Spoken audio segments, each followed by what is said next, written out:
What's up, guys? This is Zack Hample, and I have something pretty interesting for you.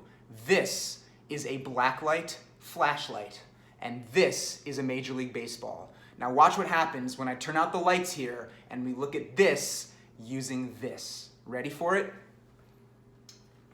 All right, pay close attention. How cool is that? Yeah. So let's take a look at a few more baseballs and I'll explain what this is all about.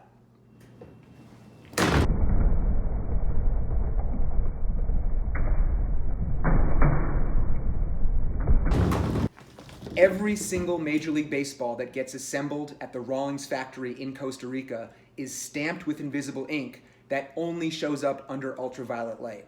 This is part of a very rigid and detailed quality control process, which I'll explain to you more about at the end of this video. But for right now, let's take a look at some more baseballs.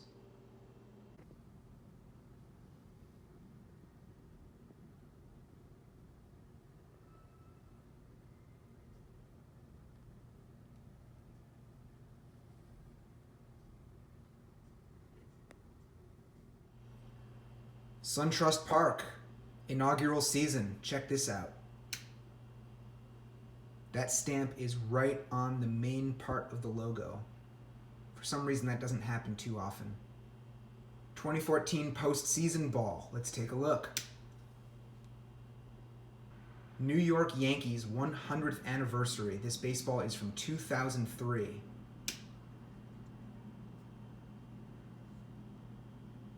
This baseball just looks like someone dripped some ink on it. What's up with that? Here's a Shea Stadium final season ball, and if you look at this under blacklight,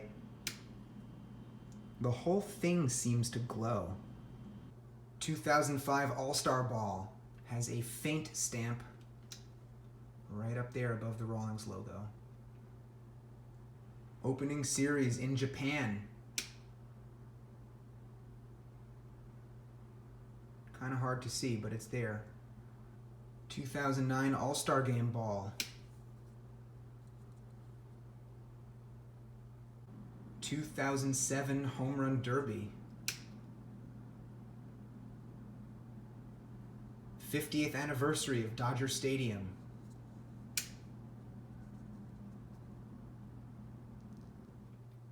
Jorge Posada uniform number retirement. Houston Astros 50th anniversary. Washington Nationals 10th anniversary.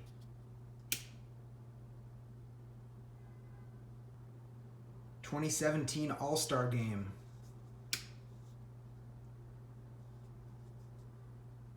Father's Day.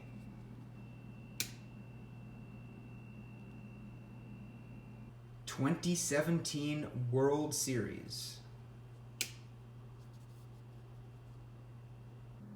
These four baseballs all have stamps that really show up well under blacklight.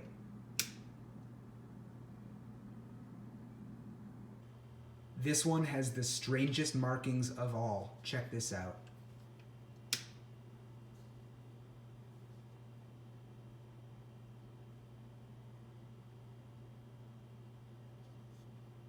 Let's take a closer look.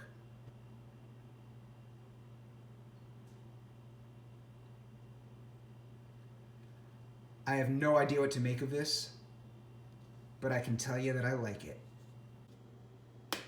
So back to this whole quality control thing that I started mentioning earlier.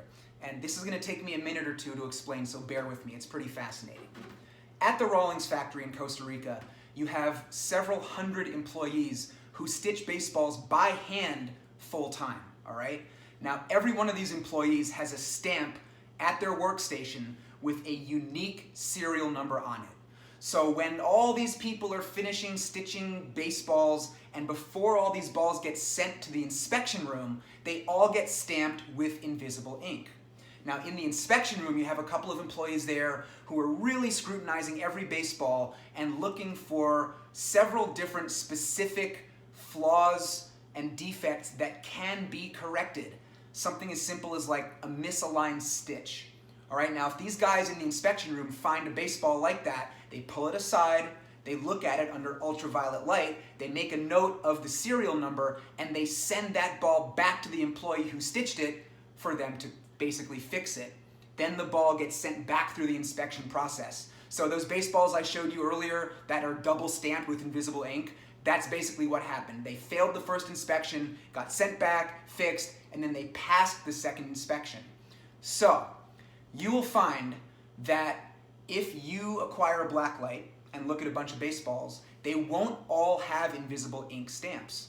And even the stamps that you do find will often be very pale, they might be smudged, and the reason for that is that toward the tail end of the manufacturing process, every baseball gets wiped down with a rag and a cleaning solvent, not for the purpose of removing the invisible ink, but just to remove any dirt or wax or oil that may have gotten onto the cowhide during the whole manufacturing process. But one of the side effects of that is that it takes off the invisible ink at the same time, sometimes. So if you just look at one or two baseballs under blacklight, don't be disappointed if there's no invisible ink on them. You really have to catch a bunch before you start seeing invisible ink stamps and all the variety that I was showing you in this video. So just keep that in mind. I had been doing this, catching baseballs, for a couple of decades, and I'd gotten thousands of balls before I even realized that this whole invisible ink thing was like part of the process. So it was sort of like, pff, mind blown, you know? Back in 2010, I got to visit the Rawlings factory, which was so cool. It's not open to the public, but I was working on a book, so that's why I got to go. I'll link to that book in the description below this video. It's called The Baseball. I know a lot of you have heard of it already. Maybe some of you own it. So check that out if you want more info on baseballs in general. I'll also link you to a blog entry I wrote about baseballs and blacklight several years ago. This is just so cool, you know.